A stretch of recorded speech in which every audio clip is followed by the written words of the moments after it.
Sveikas, meitenes! Gribu parādīt jums jaunumu mūsu veikalos. Goldlight veikalos ir parādījusies kolekcija Luna. Un kas tad ir kolekcija Luna? Luna latīņu valodā nozīmē mēnesis. Tas ir sievišķības, klusā spēka un iekšējās gaismas simbols. Atšķirībā no saules, kas deg un dedzina, mēnesis mirdz bez trokšņa. Tieši tāda ir Lunas sieviete, spēcīga un maiga vienlaicīgi. Tā kā šajā bildē. Un tūlīt es jums nodemonstrēšu dažus izstrādājumus. Tātad Luna ir sudrabs, absolūti viss ir sudrabs. Tur, kur jūs redzat zeltainu vai rozā, tas ir apzeltījums. 14 karātu, 3 mikroni, tātad diezgan labi turēsies. Un tā kā tas ir sudrabs, tad cenas arī ir ļoti patīkamas. Un tad es jums parādīšu dažus modelīšus, kas mani īpaši uzrunā šajā kolekcijā. Aiziet!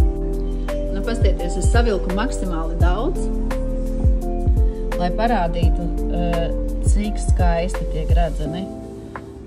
Tādi apjomīgi, bet tai pašā laikā ļoti plūstošas un tādas maigas, sievišķīgas līnijas. Ļoti skaisti gredzeni. Tāpatās, kas man šķiet ļoti interesanti, ir gredzens ar iekārtu akmentiņu. Vienmēr, kad jūs kustināsiet roku, viņš skaisti spēlēs uz jūsu pirkstiem. Un tāpatās uz otras rokas uzliku, jā, atkal ļoti skaisti. Šobrīd ir modē šādi pūsti izliektas formas gredzeni, kas maigi apskauj pirkstu.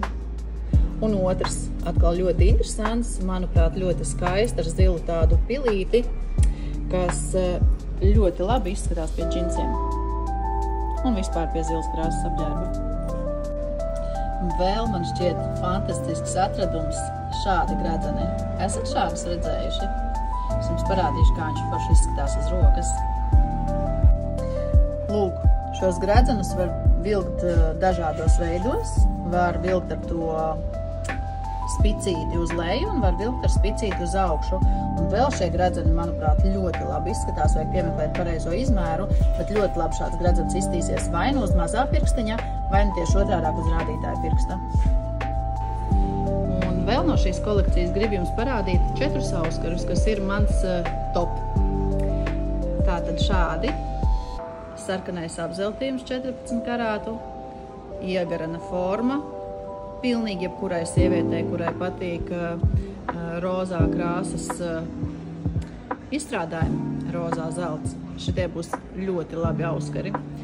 Nieka 100 eiro, 115, bet jūs taču zināt, ka ir Ziemassvētku laiks. Un tad, tā kā es nesāju balto zeltu, mani favorīti būs šie 2. Kas man patīk, tad ļoti lakoniski atkal, ja, iegarana forma. Šobrīd ļoti topā ir ķēžu posms iestiepts. Un tādi pārliecinoši, viņos ir daudz sudrabs, smagi, skaisti, labi auskari. Tāpatās šeit var karināt piekariņus iekšā. Un otri, kuros nevar karināt piekariņus, bet viņi paši pa sevi ir ļoti pārliecinoši. Tādi tā kā apgriezta trūba. Ļoti skaisti auskari un nieka 157 eiro. Atkal daudz sudraba, ausīs ļoti stabili stāvēs un ļoti labi izskatīsies. Un 4. es jums parādīšu, kā izskatās austiņās, jo tie ir auskari transformeri. Lūk, šis ir mans favorīts. Ļoti mazi, ļoti akurāti ikdienas lietošanai paredzēti auskari, kurus noskrūvējot bumbiņu jūs varat likt kā auskaru. Ja jums ir 2 blakus caurviņi, jūs varat arī likt 2 blakus auskarus. Bet, manuprāt, ļoti labi izskatās, kad vienu jūs ieliekat ausī un otru jūs uzliekat kā kafu. Tas ir sudrabs, jūs varat pavisam maigi viņu saspiest pēc jūsu austiņas. Viņš ļoti labi ieguļās ausī. Un vispār vēl mans favorīts, nekad nebaidieties miksēt auskarus savā starpā. Šis tā tad ir viens auskaru pāris, šis ir cits auskaru pāris, mazāka izmēra, un vēl šeit augšā es ieliku mazu kafu. Kopējā vērtība 1, 2, 3 auskariem ir ap 300 eiro. Un paskatieties, cik skaisti izskatās. Ļoti lakonisks, vienkāršs, bez jebkādiem akmeņiem. Ļoti skaists komplekts ikdienai.